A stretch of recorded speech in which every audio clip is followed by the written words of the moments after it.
Finally एक ऐसी advance technology आ गई है जिससे एक अंधा इंसान देख सकता है। That's great. That's amazing. एक गूंगा इंसान बोल सकता है I can talk to you with my thoughts. और अपने घर वालों को ही भूलते जा रहा एक अल्जाइमर्स का पेशेंट अपनी यादें समेट के रख सकता है। इस टेक्नोलॉजी का नाम है ब्रेन कंप्यूटर इंटरफेस और अगले 2-3 सालों में ये एक रियलिटी बनने वाली है। The first person to be implanted with the stent rod interface is the Australian Graham Felsted. His brain signals are transmitted to a sensor in the chest where a receiver forwards them to a computer. This enables Graham Felsted to chat and surf the internet using thought alone. दरअसल आज से एक दिहाई पहले इस technology का vision लेकर 3 दावेदार market में उतरे थे। पहले प्लेयर्स थे 2 यूएस साइंटिस्ट जो 2011 से एक BCI चिप पर काम कर रहे थे और उन्होंने 2015 में एक न्यूरालिंक नाम की कंपनी तक बना ली थी। दूसरी प्लेयर थी 2012 में शुरू हुई एक कंपनी कॉल्ड सिंक्रोन जो अगेन एक नई स्टार्टअप थी और थर्ड प्लेयर था Elon Musk, a one man army. अब ध्यान से सुनना इस स्टोरी को, काफ़ी इंटरेस्टिंग स्टोरी है। इनमें से पहले वाले प्लेयर के पास BCI बनाने का एक विजन था, अपने फ्यूचर स्टार्टअप के लिए कैची सा नेम था, बस सिर्फ बिजनेस माइंडसेट और फंडिंग उन्हें नहीं मिल रही थी। दूसरे वाले के पास नाम, विजन, टेक्नोलॉजी और यहाँ तक कि बिजनेस का माइंडसेट भी था, बस सिर्फ उसके पास फंडिंग नहीं थी। और इलॉन मस्क के पास विजन, बिजनेस माइंडसेट और फंडिंग थी, पर अपने इस नए स्टार्टअप के लिए ना तो कोई नाम था और ना ही कोई टेक्नोलॉजी। और तो और एक बड़ा डिसएडवांटेज ये था कि वो बाकी कंपनीज के मुकाबले 4 साल लेट मार्केट में उतरे थे, जो कि एक्चुअली मार्केट में काफ़ी बड़ा डिसएडवांटेज होता है। सो क्लियरली मस्क रेस में काफ़ी पीछे थे। But then cut to 2024, Elon Musk ने अपनी BCI को सक्सेसफुल ह्यूमंस में इम्प्लांट भी कर दिया और इसकी मदद से आप यकीन नहीं करोगे, एक पैरालाइज्ड पेशेंट सिर्फ अपनी सोच से अब ऑनलाइन चेस तक खेल पा रहा है। इनफैक्ट इसी BCI टेक्नोलॉजी की मदद से अब वो एक ऐसा चश्मा बनाने वाले हैं जिसे पहनकर एक कम्प्लीटली ब्लाइंड इंसान वापस से देख पाएगा। इस टेक्नोलॉजी का नाम है the bionic I. So somehow 8 साल बाद इलॉन मस्क, न्यूरालिंक और सिंक्रोन इन दोनों कंपनी से काफ़ी आगे निकल चुके हैं। पर आखिर इलॉन मस्क ने ये कमाल कैसे करके दिखाया और इन 8 सालों में ऐसा क्या हुआ कि इलॉन मस्क के कंपटीटर की कंपनी का नाम न्यूरालिंक इलॉन मस्क के पास आ गया? वेल, काफ़ी इंटरेस्टिंग स्टोरी है इस बहुत ही प्रॉमिसिंग टेक्नोलॉजी की। So let's start from the beginning. दरअसल 2011 में US की केस वेस्टर्न यूनिवर्सिटी के बायो इंजीनियर मोहसैनी और कैंसस यूनिवर्सिटी मेडिकल सेंटर के ब्रेन स्पेशलिस्ट नूडो, इन दोनों ने मिलकर एक ऐसी इलेक्ट्रॉनिक चिप बनाने के बारे में सोचा जो ब्रेन के डैमेज सेल्स को रिपेयर कर सके। इनका आइडिया काफ़ी सिंपल था, ब्रेन के अलग अलग पार्ट्स में आ रहे न्यूरॉन्स के सिग्नल्स को अपनी चिप में रिकॉर्ड करना और फिर इन सिग्नल्स को ब्रेन के डैमेज पार्ट में रेप्लिकेट करना। अब मोहसेनी और नूडो की इस डायरेक्शन में अपनी रिसर्च चल रही थी कि 2012 में एक और company by the name of सिंक्रोन, जिसका भी विजन इन दोनों रिसर्चर्स के विजन के साथ करीब करीब मेल खा रहा था, वो भी मार्केट में उतरी। सो अब नेचुरली मोहसिनी और नूडो ने कंपटीशन को फील किया। अब कंपटीशन में जीत कर उभर आने के लिए उन्होंने सिर्फ 2 सालों में अपनी पूरी रिसर्च कंप्लीट कर दी और पहली ब्रेन चिप बना दी।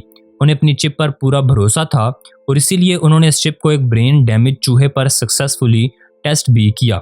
उन्होंने ये देखा कि ब्रेन इंजरी की वजह से जहाँ पर यह चूहा एक जगह से दूसरी जगह नहीं जा पा रहा था, इस चिप के इंस्टॉलेशन के बाद वो आसानी से घूम पा रहा था, यानी कि ये चिप काम कर रही थी। और इसीलिए इस चिप के सक्सेसफुल एनिमल ट्रायल्स के बाद अब बारी थी ह्यूमन ट्रायल्स की। ह्यूमन ट्रायल्स के लिए उन्होंने अपनी चिप को थोड़ा मॉडिफाई किया और एक नया प्रोटोटाइप बनाया। जैसे ही इनका नया प्रोटोटाइप तैयार हो गया, 2015 में उन्होंने एक कंपनी न्यूरालिंक के नाम से उसे रजिस्टर कर लिया। बट सैडली उस वक्त एक भी ऐसा इन्वेस्टर उन्हें नहीं मिला जो इन दोनों रिसर्चर्स की इस ब्रेन चिप में इंटरेस्टेड हो। इन शॉर्ट, सिचुएशन ऐसी आ गई थी कि इनके पास प्रोडक्ट था, फ्यूचर विजन था, बट इस प्रोडक्ट को स्केल करने के लिए किसी इन्वेस्टर का सपोर्ट नहीं। और इसी चीज़ को अपने एडवांटेज में यूज़ किया इलॉन मस्क ने। असल में 2016 में मस्क ने भी खुद की एक कंपनी बनाई जिसका विजन इन दोनों कंपनी यानी कि न्यूरालिंक और सिंक्रोन से बिल्कुल मिल रहा था। इस कंपनी के विजन को अचीव करने के लिए उन्होंने न्यूरोलॉजी, इंजीनियरिंग और मेडिसिन की फील्ड्स में से 1000 से भी ज़्यादा कैंडिडेट्स को इंटरव्यू करके उनमें से हर एक फील्ड के बेस्ट को चुनकर 8 लोगों की एक तगड़ी टीम बनाई। अब ये 8 लोग लिटरली अपनी अपनी फील्ड्स के मास्टर्स थे। अब ये मास्टर्स असल में दिखते कैसे हैं ये समझाने के लिए हम आपको इनका बायोडाटा दिखाना चाहते हैं। सो वो 8 लोग थे: brain machine interface geek and biomedical engineer Max Hodak, MIT से PhD करने वाले न्यूरोसर्जन बेंजामिन रैपपोर्ट, दुनिया की second most popular engineering company Bosch में चिप डिजाइनर रह चुके engineer Dongjin Seo, top IT company IBM के chip researcher Paul Merolla, Caltech university के neuro scientist Philip Sabes, Boston university के biology professor Tim Gardner, flexible brain electrodes पर research करने वाले Tim Hanson और neuro technologist Vanessa Tolosa. So ये थी all in all Elon Musk की winning team जो उन्होंने खुद क्रिएट की। अब यहाँ पर आप देख सकते हो मस्क की स्ट्रेटजी एकदम अलग है। अगर वो चाहते तो डायरेक्टली न्यूरालिंक के फाउंडर्स को ही खरीद सकते थे। सो आखिर उन्होंने इंस्टेड एक अलग ही टीम बनाने के पीछे अपना वक्त ज़ाया क्यों किया? वेल, दैट इज़ बिकॉज उन्हें पता था कि अगर मैं इन 8 लोगों पर इन्वेस्ट करूं तो ये लोग मेरे कंपिटिटर्स और मेरे बीच में जो गैप है उसे 1 साल में ही भर देंगे, और यही हुआ भी। 2016 में मस्क ने इन्हें हायर किया और 1 साल के अंदर अंदर इनके पास टेक्नोलॉजी बनकर रेडी भी हो गई। अगर किसी चीज़ की कमी थी तो बस एक कैची से नेम की। एंड नाउ एनी गेसेस कि मस्क ने आगे क्या किया होगा? वेल, इलॉन मस्क ने अपनी कंपनी का नाम रख दिया न्यूरालिंक। यस, वही न्यूरालिंक जो इनके कंपटीटर का भी नाम था। अब इलॉन मस्क का कहना है कि इस नाम में मस्क की कंपनी का विजन और इसके प्रोडक्ट की नेचर दोनों एकदम खूबसूरती से कैप्चर हो रहा था। ये नाम बिना कुछ कहे कंपनी के बारे में सब कुछ कह दे रहा था। बट जिन लोगों ने इस पूरे BCI रेस के टाइमलाइन को ध्यान से फॉलो किया है वो अच्छे से समझ गए कि मस्क बेसिकली अपने कंपटीटर को रास्ते से हटाना चाह रहा था। अब यहाँ पर ब्रिलियंटली इलॉन मस्क के 2 तरह से फ़ायदे हो गए, क्योंकि जैसे ही मस्क ने न्यूरालिंक के फाउंडर्स को पैसे देकर उनसे इनका नाम खरीद लिया तो एक ज़रिए से मस्क ने इनकी मदद की इनके फर्दर रिसर्च के लिए फंडिंग देकर। लेकिन दूसरे पर्सपेक्टिव से अब इनके पास कोई कंपनी नहीं है, just 2 independent scientist working on their project. So basically entity का एस्टेब्लिशमेंट और नाम के राइट्स तो इलॉन मस्क के पास आ गए, बट दूसरी तरफ जहां पर इलॉन मस्क अपने कंपटीटर से आगे बढ़ने की सोच रहे थे, इनके कंपटीटर्स भी उसे अपने रास्ते से हटाने की सोच रहे थे। सो न्यूरालिंक नाम खरीदने के कुछ ही महीने पहले मस्क के कंपटीटर्स जेफ बेजोस और बिल गेट्स ने 2012 में बनी सिंक्रोन को फंड करना शुरू कर दिया ताकि वो मस्क के न्यूरालिंक से आगे निकल सकें। And they started getting an edge. जिस साल सिंक्रोन को फंडिंग मिली उसी साल उन्होंने अपने एनिमल ट्रायल्स को कामयाबी से मुकम्मल भी कर लिया, और 2021 तक तो इस कंपनी ने ह्यूमन ट्रायल्स भी शुरू कर दिए थे। अब ऐसे में क्या इलॉन मस्क इनसे जीत पाता? वेल, उम्मीद बहुत कम थी, क्योंकि सिंक्रोन ऑलरेडी बहुत आगे था रेस में।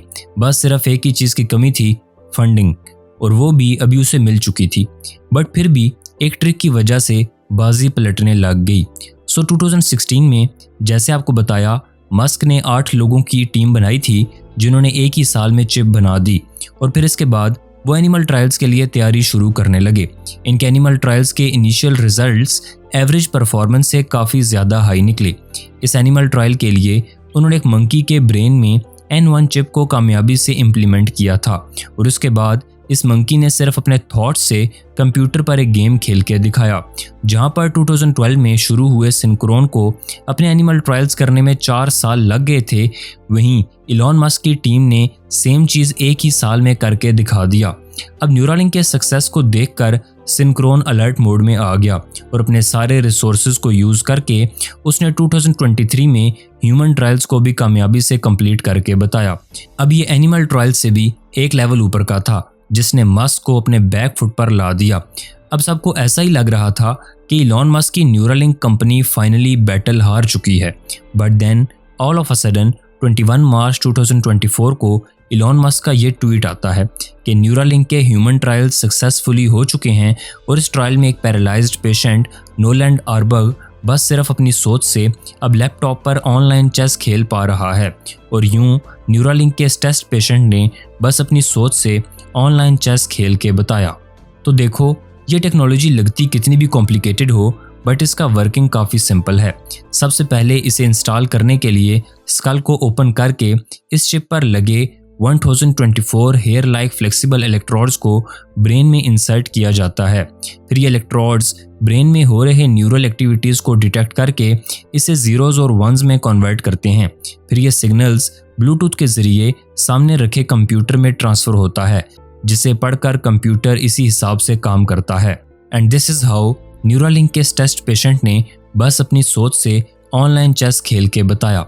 और मस्क के मुताबिक ये पैरालाइज पेशेंट्स एनिमल ट्रायल्स के इस मंकी की तरह कई सारे कॉम्प्लेक्स एक्टिविटीज़ भी कर पाएंगे सिर्फ और सिर्फ अपनी सोच से। लेकिन आई वुड से मस्क को अपने स्टेटमेंट को बहुत ही जल्द प्रैक्टिकली प्रूव करके भी दिखाना होगा, क्योंकि कंपटीटर्स रियल टाइम में काफ़ी आगे निकल रहे हैं।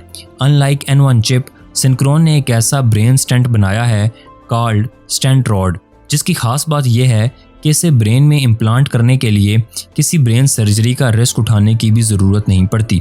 इसमें बस इस स्टेंट रॉड को ब्रेन को सरेंडर करने वाले ब्लड वेसल्स में इम्प्लांट किया जाता है। यहाँ आकर ये स्टेंट रॉड ऐसे खुल जाती है और इस पर लगे ये छोटे छोटे सर्कल्स ब्रेन से आ रहे इलेक्ट्रिकल सिग्नल्स को रिकॉर्ड करते हैं। फिर ये सिग्नल्स चेस्ट पर अटैच एक छोटे से डिवाइस तक ट्रांसमिट होते हैं और सिग्नल मिलते ही चेस्ट पर लगी डिवाइस न्यूरालिंक के N1 चिप की ही तरह ब्रेन के सिग्नल्स को जीरोज और वंस में कन्वर्ट करके कंप्यूटर को भेजती है। So to sum it up, Synchron की टेक्नोलॉजी को इंस्टॉल करना काफ़ी सिंपल है और इसके लिए ब्रेन सर्जरी की भी ज़रूरत नहीं। यानी इन ऑल प्रैक्टिकल सेंस लोगों का इस टेक्नोलॉजी को अपनाने के चांसेस बहुत ज़्यादा हैं और इसीलिए ये टेक्नोलॉजी एक कमर्शियल हिट साबित हो सकती है अगर इलॉन मस्क और इसकी टीम ने कुछ नहीं किया तो। प्लस इसके पेशेंट्स भी न्यूरालिंक के पेशेंट्स के कंपैरिजन में काफ़ी अलग अलग किस्म के काम कर सकते हैं। लाइक लिटरली उन्होंने सिर्फ अपनी सोच से व्हाट्सएप पर वीडियो कॉल और एक्स पर ट्वीट करके दिखाया है। यानी एक तरह से ये प्रोडक्ट तो बहुत ही बेहतर है। So is it a total checkmate for Elon Musk as of now? Well, Musk ने इन ऑफरिंग्स को काउंटर करने के लिए रिसेंटली अनाउंस किया कि वो अपने न्यूरालिंक चिप की मदद से एक बायोनिकाई भी बनाने वाले हैं, जिसकी मदद से कंप्लीटली ब्लाइंड लोगों को भी ज़िंदगी में बीनाई नसीब होगी और वो फाइनली देख पाएंगे। Now this bionic eye technology can truly be a game changer और इसी वजह से इलॉन मस्क इस कंपटीशन में ज़रा भी पीछे नहीं है। असल में बायोनिकाइज को लेकर मस्क का प्लान काफ़ी सिंपल है। वो कम्प्लीटली ब्लाइंड लोगों को रिकॉर्डिंग कैमरा से लेस चश्मे देंगे, जिन्हें पहनने के बाद इन लोगों को इस तरह की स्ट्रीट एटलीस्ट शुरू में कुछ इस तरह से दिखाई देगी। रिकॉर्डिंग कैमरा वाले चश्मे सामने मौजूद चीज़ों का वीडियो रिकॉर्ड करेंगे और इस डाटा को न्यूरालिंक के स्मार्टफोन ऐप में भेजेंगे और फिर ये ऐप इस डाटा को इलेक्ट्रिकल सिग्नल्स में कन्वर्ट करके ब्लाइंड लोगों के ब्रेन में इंस्टॉल किए N1 चिप को भेजेगा।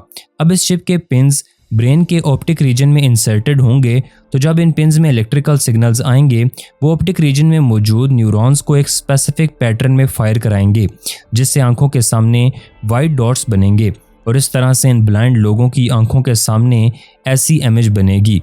अब आई नो इस इमेज को देखकर आप कहोगे कि कितनी प्रिमिटिव इमेज है, बट देखो ऐसा नहीं है। अगर कोई बचपन से ही ब्लाइंड है तो उसके दिमाग में लाइट की इन्फॉर्मेशन ही नहीं होती, तो ऐसे में यहीं से ही शुरुआत करनी होती है, ऐसे डॉटेड इमेजेस से। और ओवर टाइम जब इन डॉटेड इमेजेस से एक रेफरेंस पॉइंट इनके दिमाग में बनने लगेगा, तब जाके हम ज़्यादा डिटेल इमेजेस इनके दिमाग में फीड कर पाएंगे। और अगर ये सोल्यूशन सक्सेसफुल होता है तो इसी टेक्नोलॉजी की मदद से हम दूसरी डिसेबिलिटीज़ को भी फिक्स कर पाएंगे। अगर आपको हमारी ये मालूमाती वीडियो पसंद आई हो तो इस वीडियो को लाइक करो और इस चैनल को सब्सक्राइब करो ताकि हमारी आने वाली हर नई वीडियो आप तक पहुंच सके। Thanks for watching this video. अल्लाह हाफिज़।